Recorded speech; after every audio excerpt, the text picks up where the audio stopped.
Donc, je me présente, Paul Panier, je travaille à la communication et au marketing chez Green Creative. Je vous souhaite la bienvenue dans ce déjà 14e rendez-vous des biodéchets. Pour vous donner un peu de contexte, les rendez-vous du biodéchet, c'est une série de webinaires qu'on a créé il y a déjà quelques années avec Green Creative, dans l'idée de faire progresser la filière sur des sujets qui concernent tous les professionnels dans la valorisation des biodéchets. Green Creative, pour ceux qui ne nous connaissent pas, on est un fabricant d'équipements pour la valorisation des biodéchets. Donc, on a pendant longtemps été sur une gamme de produits qui était le déconditionnement, et plus récemment, on a agrandi notre gamme de produits pour aller sur la filtration de soupe de biodéchets. On aura l'occasion d'en reparler un petit peu plus tard. Aujourd'hui, j'ai le plaisir d'avoir à mes côtés Lucille Noury pour la première fois, je crois, dans cette série de webinaires. Lucille Noury, qui est présidente et fondatrice de Green Creative. Bonjour Lucille. Bonjour, Paul. Donc on va parler aujourd'hui de rentabilité d'exploitation de valorisation de biodéchets. Pour vous redonner un peu l'agenda, on va avoir une première partie qui va durer environ 15-20 minutes où Lucille va répondre aux questions et vous présenter un peu le travail qui a été fait et son retour d'expérience. Et en deuxième partie du webinaire, on va pouvoir répondre aux questions que vous pouvez poser dans l'onglet Q&R. Voilà. Donc, je propose qu'on commence tout de suite. Et peut-être, Lucille, pour donner un peu de contexte pour ceux qui te connaissent pas, est-ce que tu peux te présenter et nous parler un petit peu de ton parcours et de ton évolution au sein de la filière biodéchets? Oui, oui. Lucille Noury, je suis en effet présidente et cofondatrice de la société Green Creative. On l'a montée maintenant il y a 15 ans. Donc, c'est vrai on commence à avoir une petite expérience dans le secteur du biodéchet. Au démarrage, on a vraiment monté Green Creative pour proposer des solutions innovantes sur le traitement du déchet et petit à petit, avec notamment notre outil historique, le FlexiDry, qui est un outil de déconditionnement, on a vraiment focalisé notre société sur les biodéchets, le traitement de ces biodéchets et avec une attention particulière sur la qualité des soupes que l'on puisse ensuite mettre en compostage ou en méthanisation et qui nous permettent d'avoir un retour au sol le plus propre possible, quelle que soit la filière et l'exutoire de ces soupes de biodéchets. Donc ça, c'est vraiment notre point d'attention. Les équipes sont en permanence focalisées là-dessus, quelle que soit leur mission dans la boîte. Pour nous, c'est vraiment un point clé. On est fiers de notre soupe et ça nous a permis de décliner des gammes. Donc on est passé du déconditionnement avec depuis quelques années des outils de filtration qui nous permettent aussi d'aller chercher quelque chose qui, à notre sens, est encore plus chouette puisque ça nous permet aussi d'aller travailler toutes les soupes et toutes les typologies de matières qui peuvent rentrer en méthanisation. Donc vraiment pour aller encore plus haut dans notre démarche de qualité des soupes. Merci. On se rejoint aujourd'hui pour parler donc comme je le disais en mode d'introduction, des critères qui vont influencer directement la rentabilité d'une exploitation de valorisation de biodéchets. Pour les citer un peu rapidement, on retrouve notamment un sujet sur les gisements, sur le volet humain, sur la qualité de la soupe, tu viens d'en parler, sur le digestat dans le cadre de la méthanisation, sur les traitements des refus, et puis aussi sur la réglementation et l'impact qu'elle va avoir dans le futur. Donc, je propose de commencer par le premier sujet, en fait, qui est assez naturellement les gisements. Quels sont, selon toi, les éléments essentiels à garder en tête quand on est exploitant pour faire des gisements un levier de rentabilité? Les gisements, bah, c'est les premières choses qui rentrent sur le site, donc c'est un point clé. On a pu voir au fil des années, hein, la législation à l'époque, quand on a commencé, était vraiment que sur concernait en tout cas principalement les biodéchets des industriels, et puis petit à petit on est allé vers la GMS, puis ensuite vers les biodéchets des ménages, et à chaque nouvelle étape, on a pu rencontrer soit des difficultés, mais en tout cas une mixité différente et une qualité de gisement différente. La maîtrise de son gisement par l'opérateur et par le site, je dirais même, parce que souvent c'est les commerciaux qui ramènent le gisement, C'est assez clé dans l'opérabilité d'une ligne, que ce soit de déconditionnement, mais après, ça en découle sur de la filtration. On peut voir que plus le gisement est mixé, plus en fait on va aller optimiser les performances. C'est comme bah, vous mettez 3 palettes de lait avec votre biodéchet qui est que du pain, bah forcément en fait vous allez utiliser moins d'eau, vous allez moins consommer d'énergie. Donc c'est toutes ces petites choses qui petit à petit peuvent être bien pris en main par l'opérateur, et c'est même lui qui va plus avoir la bonne recette en tout cas de son site, puisque en plus suivant les sites, suivant la localisation géographique, en fait la mixité ne est pas la même en fait. Donc ça c'est un point qui est super important. Et puis après on a quand même un second volet qui est très très important, hein, c'est la qualité des tri. On peut le voir apparaître sur les biodéchets des ménages avec beaucoup de protoxyde, des bouteilles de protoxyde d'azote qui viennent vraiment polluer les gisements. Nous, on a un petit module de perforation qui permet en fait d'aller débrayer la machine et la mettre en sécurité. Mais tous ne sont pas équipés de ça. Et donc, c'est quand même un point important. La qualité de tri est assez clé, et c'est souvent l'opérateur qui est en maîtrise de ça. Donc ça, c'est un point, un élément clé dans le business plan, parce que ça va faire que vous tourniez, vous optimisez en tout cas les performances et les prix de maintenance. Euh, donc, sur la question des gisements, on voit bien ce double enjeu. Un des critères que tu as aussi analysé avec ton expérience, et qui est parfois peut-être mal intégré dans les réflexions, dans les projections de business plan d'une activité, c'est le volet humain lié à l'exploitation. Est-ce que tu peux nous expliquer un petit peu plus enfin pourquoi il est important de le prendre en compte, ce volet humain, quand on parle de rentabilité? Bah, l'humain, c'est clé, et ça m'étonne presque finalement qu'on soit étonné d'en parler, puisque quand on parle de société, on sait que c'est l'humain qui fait avancer nos sociétés. Et c'est vrai qu'on est tombé sur des vrais constats assez incroyables. On a commencé beaucoup dans le métier agricole, hein. Toutes nos premières machines ont été positionnées sur des sites soit de compostage, soit de méthanisation agricole, avec des personnes ultra investies. Leur outil, notre machine devenait leur machine, et même dans les termes, dans tout. Et donc, en fait, ils faisaient attention à tout ce qui rentrait, le nettoyage, la maintenance, le moindre bruit. Je me souviens de clients, ah, ça t'entend, c'était le bruit. Donc, une connaissance et une appropriation machine qui est assez clé, et aussi, comme tout à l'heure j'en parlais sur les gisements, hein, c'est une maîtrise de toute la chaîne. Pour moi, c'est assez clé, et petit à petit, on a signé avec des grands groupes, des prestataires de déchets, et on s'est aperçu en fait que les opérateurs qui pilotaient les lignes de déconditionnement étaient des caristes. Des caristes, tout simplement, de par l'évolution du métier, où en 2012, quand on a commencé, on était beaucoup on coupe la France en quatre, et des grands centres de massification qui ramenaient au centre de déconditionnement, qui étaient faits pour des volumes assez conséquents. Et donc forcément, un cariste, il n'a pas en tout cas, au moment où la ligne est installée, il n'est pas formé pour, et il n'est pas câblé mécanique, on va dire, en tout cas process, pour vraiment prendre la ligne en main et prendre un process. Et c'est un vrai pilotage de ligne, que ce soit de la performance, de ce que je mets dedans, de comment je la maintiens, comment je la nettoie, pour en fait avoir le maximum de rentabilité.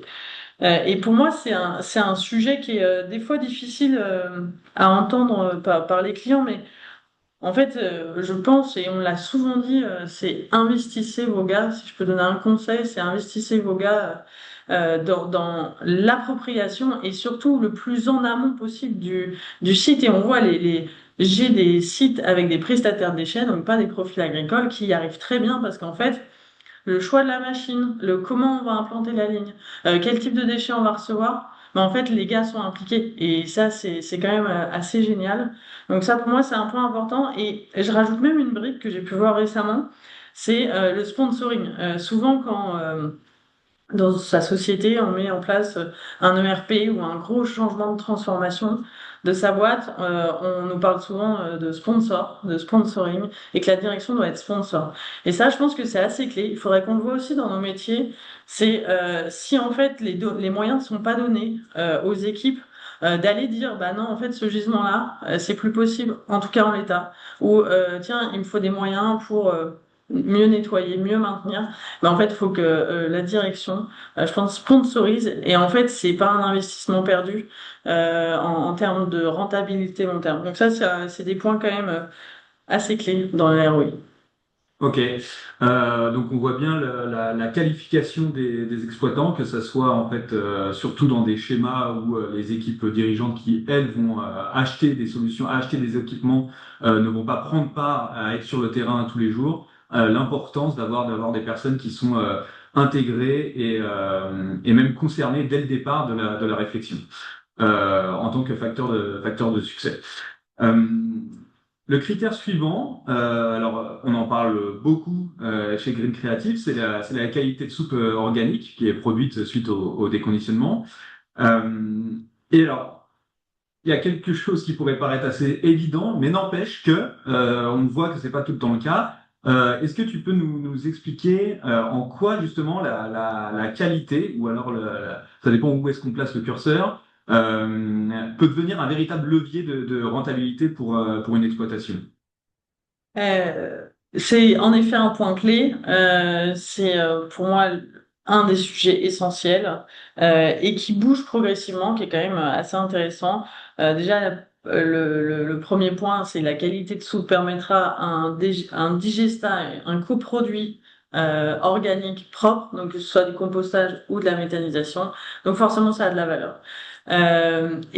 Aujourd'hui, on a pu voir hein, ces 10 dernières années, il y a 10 ans, les gens qui sortaient une soupe sur le marché devaient payer pour qu'elle soit valorisée. Aujourd'hui, c'est une recette, ils la vendent. Sauf que vous pouvez pas vendre un produit s'il n'est pas de bonne composition, je veux dire. Et s'il est pollué de plastique, vous allez polluer les compostages et les digestats de votre partenaire. Et donc forcément, en fait, la balance économique n'est pas la bonne. Aujourd'hui, ce qu'on voit, c'est que c'est un point quand même qui est je trouve que c'est satisfaisant. Ça fait 15 ans qu'on se bat pour sortir la meilleure qualité de soupe et faire avancer la filière là-dessus. Euh, Aujourd'hui, la différence économique entre une soupe propre et une soupe sale, elle n'est pas encore assez marquée. Ça, je pense que c'est une réalité terrain. On a des gens qui disent, bah, moi, j'arrête complètement parce que c'est beaucoup trop cher d'acheter des soupes alors que je prends un risque de polluer mon digestat. Donc, c'est des réalités marché et terrain qui sont fortes aujourd'hui. Je pense que si on tire le BP à 3 ans, 5 ans, je prends le pari que les soupes, le delta entre soupe propre et soupe sale sera quand même beaucoup plus fort. Et je pense que c'est clé pour que la filière soit maintenue, hein. On a des exemples de pays où la méthanisation ne prend plus de biodéchets parce que l'enjeu de la soupe n'a pas été suffisamment bien pris en compte. L'autre point, c'est que avoir une bonne qualité de soupe, ça va amener une flexibilité. C'est-à-dire que vous êtes en capacité d'en faire ce que vous voulez. Par exemple, aujourd'hui, on a des clients rencontrés là pour un outil de filtration qui sont en compostage parce qu'ils n'arrivent pas à sortir la soupe sur le marché et ils savent qu'en compostage, ils peuvent le diluer. Et surtout, il y a des cribles, il y a beaucoup de cribles dans tout le process qui permet d'aller améliorer en fait la problématique de soupe qu'ils ont pu avoir en amont. Bah forcément, la flexibilité, elle est beaucoup moins bonne. Et donc, dans le BP, vous le retrouvez immédiatement, puisque valoriser sa soupe en compostage ou en méthanisation avec les prix aujourd'hui de la méthanisation, ça n'a rien à voir. Donc ça, c'est un point important. Puis je dirais, dernier point, il y a quand même le sujet des coûts, on va dire, indirects liés à une soupe sale, que ce soit en fait sur un site de déconditionnement ou un site de méthanisation. Ça va être tous les enjeux de maintenance liés à usure des stators ou des pompes, usure des éléments, et puis à un moment donné dans la méthanisation, nécessité de curer beaucoup plus fréquemment parce que trop de plastique ou de d'inerte dans les méthaniseurs. Donc c'est un point qui me paraît assez clé et qui, je pense, dans les années à venir, va d'autant plus bouger. Mais très clair. Alors justement, tu as beaucoup parlé de méthanisation et en fait on voit que dans les exploitations de biodéchets, l'exitoire est quand même en grande majorité dans la méta, même s'il existe du compostage aussi. Et on sait que dans la méthanisation, il y a la production de biogaz, mais là, en l'occurrence, quand on parle de qualité de soupe et puis de rentabilité, notamment sur le monde agricole, on parle aussi du digestat, qui va jouer en fait un rôle majeur dans un business plan d'une exploitation de biodéchets, mais aussi agricole.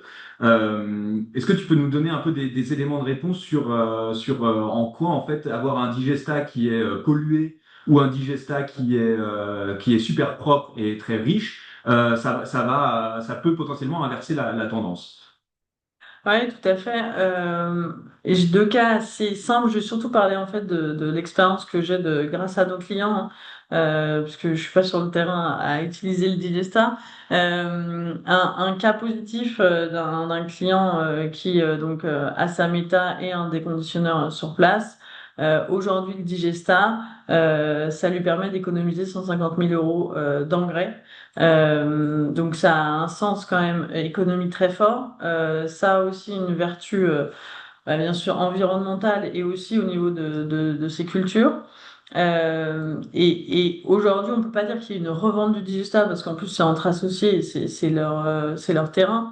Mais en tout cas, on peut voir qu'il y a un revenu, une économie en tout cas, rien que dans la partie engrais. Et je pense que dans le contexte géopolitique dans lequel on est, c'est des éléments aussi d'indépendance qui sont quand même assez intéressants. Et après, bien entendu, bah, la qualité du digestat. Aujourd'hui, on a un sujet aussi qui est, je veux dire, un peu éthique. Aujourd'hui, l'ensemble de nos clients, c'est quand même plutôt des acteurs qui sont convaincus de l'impact environnemental du plastique dans les champs, dans leurs champs souvent. Et donc, c'est quelque chose de très fort chez eux. Aujourd'hui, ce qu'on veut aussi démontrer, c'est que si ce sujet-là est moins présent, parce qu'il y a des fois, on a notre site de déconditionnement et derrière, on ne voit pas la suite, et ben, il faut aussi qu'on voit que le gain économique est fort. Et puis, un autre cas où ça, c'était une vraie surprise, un site où de déconditionnement et méthanisation, l'entièreté du digestat a été incinérée, tellement la qualité était mauvaise. Et polluée de trop plastique. Quand je dis polluée, pour donner un peu des ordres de grandeur, hein, la norme aujourd'hui, elle est à 0,3 sur les plastiques, sur les métaux et sur le verre, et un total de 0,5% sur matière sèche. Il était à peu près entre 3 à 8%. Donc c'est des taux qui sont énormes, hein. Mais du coup, il était en incapacité de le valoriser.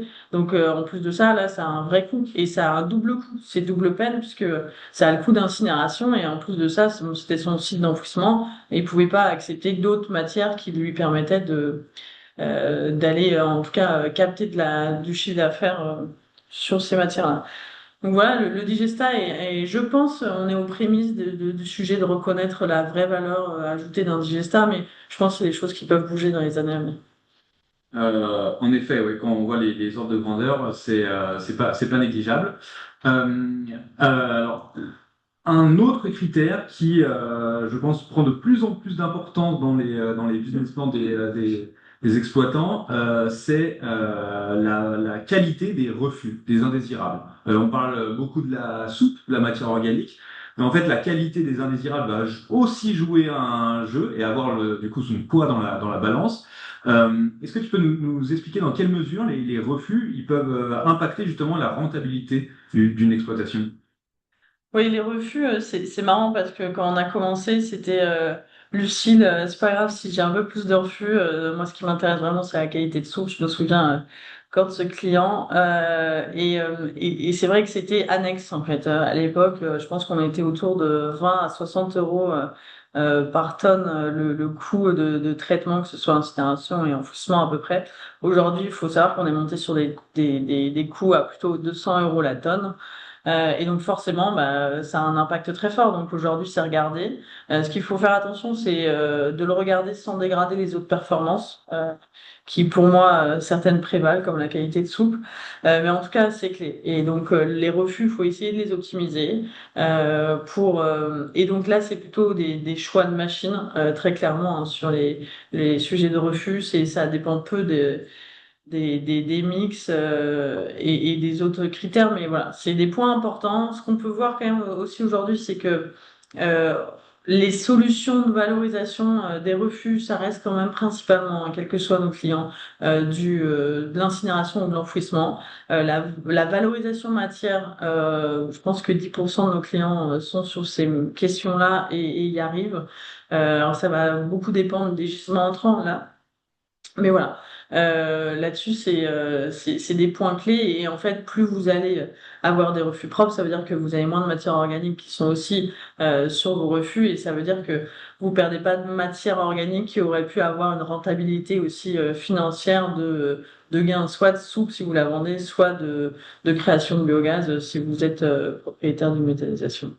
Ouais, donc là aussi des refus sales avec beaucoup de matière organique. Pour résumer, c'est la double peine parce que ça, d'un côté ça pèse plus lourd et de l'autre côté c'est du manque à gagner vis-à-vis de cette matière organique Oui, tout à fait. qui va être non valorisée. Euh, le dernier critère que tu avais identifié, c'est lié à la législation, à la réglementation. Alors, tu en as rapidement parlé, mais j'ai vu qu'il y avait une question là-dessus. Déjà, est-ce que tu pourrais nous rappeler un petit peu le cadre réglementaire en France, en tout cas dans lequel on évolue, et nous dire un peu comment tu vois, toi, enfin, l'évolution de cette législation dans le futur, et puis en fait les impacts que ça peut avoir concrètement pour les exploitants. Oui, tout à fait. Euh, En 2023, il y a un gros morceau qui est sorti sur essayer de mieux cadrer le métier du déconditionnement, puisqu'en fait, on a sur le marché, en tout cas, il y a des critères sur les sorties, donc notamment le compostage. Donc nous, à l'époque, on basait que nos analyses sur le respect du compostage, hein, qui était à 2%, hein, donc nous, on était à 0,1%. Et c'est très bien parce que ça a vraiment dit le focus. Ok, en fait, c'est bien sur le compost, c'est bien sur le digestat, hein, c'est d'ailleurs des réglementations qui sont européennes. Mais par contre, il faut qu'on aille jouer sur tous les critères et notamment suivre aussi des sujets des qualités de soupe. Et donc, ils demandent d'être à 0,5% d'indésirable au global. Donc, moi, forcément, je trouve que ça a du sens par rapport à ce que j'expliquais avant. Ce qu'on peut voir par contre, c'est que les contrôles, il y en a peu aujourd'hui. Il y a quand même je trouve des points un peu positifs, c'est que depuis 6-8 mois, on voit arriver des contrôles avec des mises en demeure, donc des arrêts de site bah, pendant la durée de rétablissement, en tout cas de qualité de soupe. Ce qu'il faut aussi avoir en tête, c'est qu'aujourd'hui, c'est quand même des contrôles qui demandent des analyses de soupe, mais que vous fournissez vous-même. Donc, c'est pareil, hein, c'est au bon vouloir des gens. Mais en tout cas, à mon sens, il y a un risque qu'il faut savoir peser. Après, chaque dirigeant est à même de faire son choix de quel curseur il met sur son risque. Mais je pense que l'évolution dans laquelle on va vers des contrôles en tout cas un peu plus fréquents et avec des amendes. Donc, je pense que pour la filière et pour tous ceux qui investissent quand même pour aller chercher des qualités de soupe, ça me semble assez clé. Et il faut justement plus que ça soit un sujet éthique. Et quand on subit les canicules qu'on a en ce moment, je pense qu'on a tous un rôle à jouer là-dedans. Et en tout cas, je pense que chez Green Creative, on va dans ce sens et on souhaite prendre ce pli. Eh ben, merci beaucoup, Lucie, pour ces explications et ce décryptage un peu des critères qui vont influer du coup la rentabilité. On va pouvoir passer à la deuxième partie de ce webinaire et puis répondre à vos questions. J'en ai déjà recueilli quelques-unes. N'hésitez pas à continuer à en poser. Je voulais juste conclure cette partie, c'est que ce travail qu'on a fait et que Lucie nous a présenté, c'est à l'origine aussi un travail parce que côté Green Creative, on a développé un outil qui permet aux exploitants qui souhaitent se lancer ou repenser des lignes de déconditionnement, pouvoir un peu se projeter avec des données financières et de comprendre un peu à quel niveau leur rentabilité va se positionner. Donc, si jamais ça vous intéresse, si parmi nous il y a des porteurs de projets, contactez-nous et on peut en discuter avec vous et vous donner en fait des éléments de réponse et puis des clés de lecture. Alors, je propose de démarrer tout de suite par la première question que nous avons reçue. Pouvez-vous préciser les taux d'indésirables réglementaires atteints aujourd'hui en standard visés avec la filtration? Les taux réglementaires Ouais. que on peut avoir avec des filtrations. En fait, je pense que c'était le côté réglementaire aujourd'hui, ça, tu l'as Hmm. expliqué. Et aujourd'hui, quel taux on peut viser Mhm. avec un outil de filtration? Aujourd'hui, avec un outil comme FlexiPure, qui est notre outil de filtration, on a des résultats qui, suivant les soupes, hein, parce qu'il faut avoir en tête qu'on reçoit dans cet outil des soupes qui vont être qui vont flirter la réglementation, donc autour des 0,5 et des 0,7% sur matière sèche et qui vont pouvoir monter jusqu'à 8%. On a des soupes de cette typologie-là, mais on a un taux d'abattement très bon et on arrive à être autour de... Alors, on a quelques cas hein, où on est en permanence sur des analyses à zéro, mais sinon, je vais dire une moyenne autour de 0,05 à 0,09, c'est un peu le range qu'on a, quelles que soient les typologies de soupes. Ok. Deuxième question. Comment sécuriser le gisement avec des contrats? Il semble compliqué d'obtenir des engagements ou des contrats. Alors, souvent, en effet, c'est le sujet de la quantité des contrats et après la qualité. Ça, c'est des vrais sujets. J'ai pas forcément de conseils parce que je suis pas exploitante. Mais par contre, ce qu'on peut voir, c'est les bonnes pratiques que mettent nos clients. C'est plus vous êtes en horizontal quand même dans les sociétés, plus on voit en fait la capacité à très vite faire en sorte que le responsable de ligne ou l'opérateur arrive à remonter les sujets de attention, ce gisement il est sale, voilà ce que j'ai déclassé, prise de photos, des fois mise à part du lot complet même carrément, qui permet aussi du coup d'avoir une remontée à la partie commerciale et dire attention gisement. Euh, Peut-être on peut continuer à apprendre. Hein. On voit il y a ce débat aussi chez les clients, c'est dire, on va pas forcément dire non parce qu'on sait l'enjeu potentiellement financier que ça peut avoir, mais par contre, c'est peut-être pas au même prix parce qu'en fait, je vais avoir plus de tri, je vais avoir tellement d'indésirables que je vais avoir un peu plus de casse. Voilà, tout simplement des gisements avec plein de verre, on sait que ça se retrouve dans les stators, bah, ça use le stator beaucoup plus vite. Bah, faut être en capacité de dire voilà, ce gisement-là, tu vas le payer plus cher. Ok, très bien. Je passe à la question. Et en fait, alors, je vais te dire les deux questions, mais qui nécessiteront une seule réponse de ta part. Dans le critère gisement était mentionné quantité inférieure ou supérieure à 10 000 tonnes. Cela signifie-t-il que la rentabilité est compliquée à atteindre en dessous de 10 000 tonnes par an?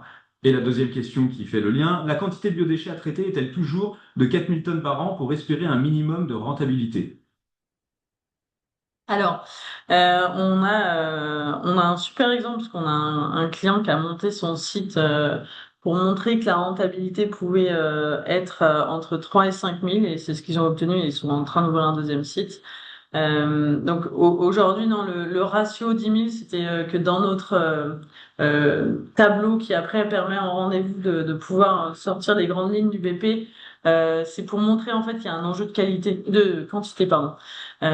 Et donc forcément, la rentabilité, elle s'accélère plus vous avez des quantités importantes, mais dès 3500, 4000 tonnes, avec un bon pilotage, vous avez une rentabilité de site.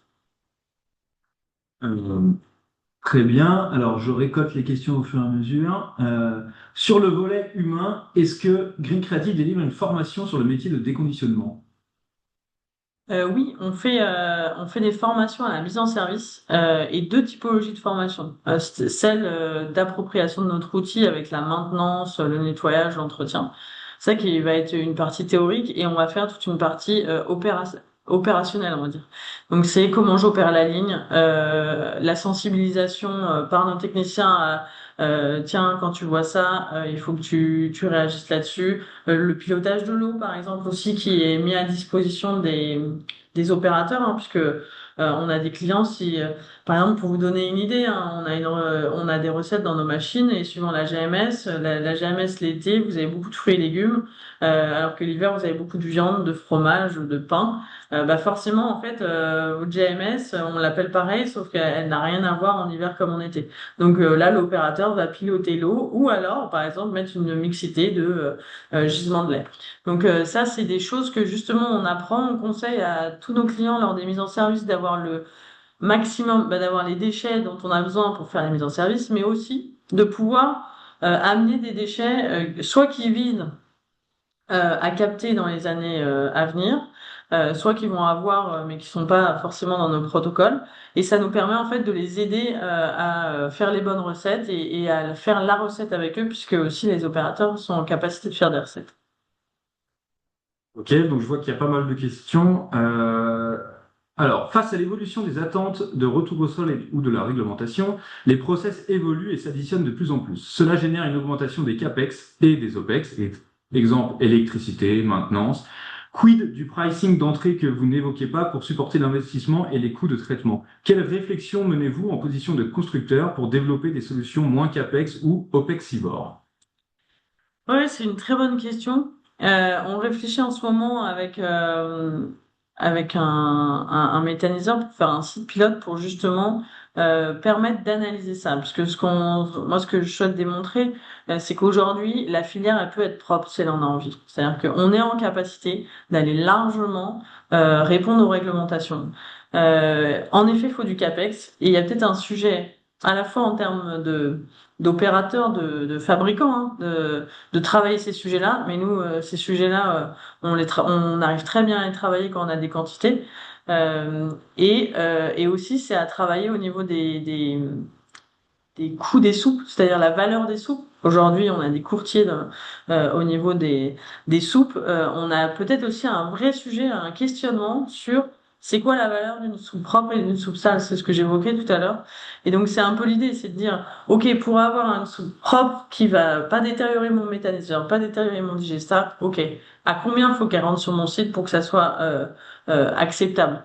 Et du coup, je pense que ça, ce travail, il est à faire, je pense, pour la filière. Parce qu'en effet, c'est des process qui s'accumulent. Et d'ailleurs, aujourd'hui, il y a un immobilisme hein, par rapport à ce sujet de qualité de soupe. Hein. Moi, je vais chez des prestataires de déchets qui me disent, bah ouais, mais moi, en fait, il n'y a pas de contrôle.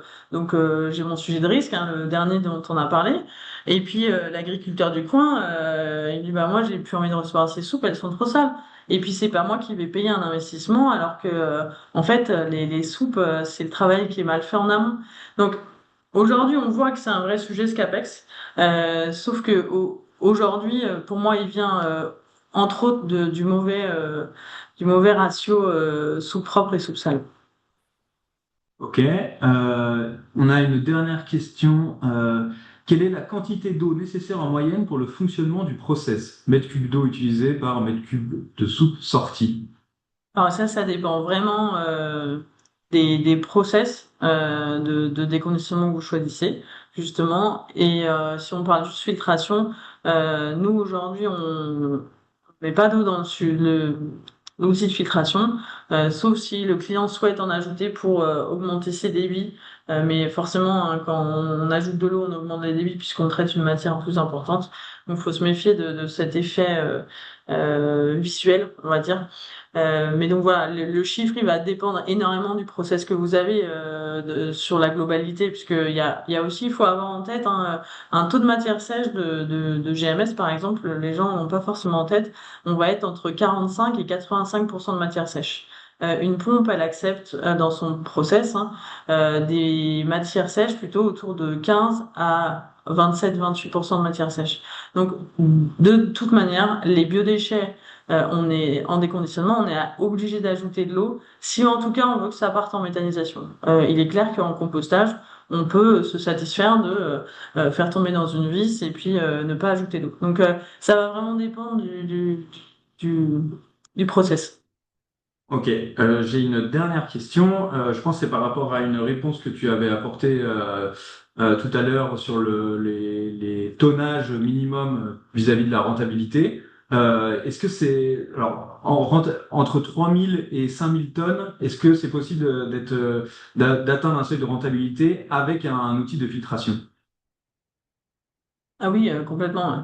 Ouais, ouais, les outils de filtration, on a des clients qui en prennent des 1500 tonnes. Alors, c'est vrai qu'on parle plutôt en mètres cubes quand on commence à parler de la filtration, mais ce qu'on voit, c'est que l'outil de filtration, il est très vite rentabilisé. Suivant les sites, on a des sites qui ont rentabilisé en 6 mois leur investissement. Ok, eh bien, ça sera notre, notre mot de la fin. Je vois qu'on a déjà dépassé l'horaire initial. Merci à tous pour votre présence, pour vos questions. Vous pourrez recevoir le replay de cet épisode qui sera disponible sur YouTube et que vous recevrez dans vos emails. Et comme je le mentionnais tout à l'heure, n'hésitez pas si jamais vous avez des questions vis-à-vis de projets en cours sur justement de projection financière et de rentabilité, on est là pour y répondre. Merci beaucoup. Un grand merci. Bonne journée.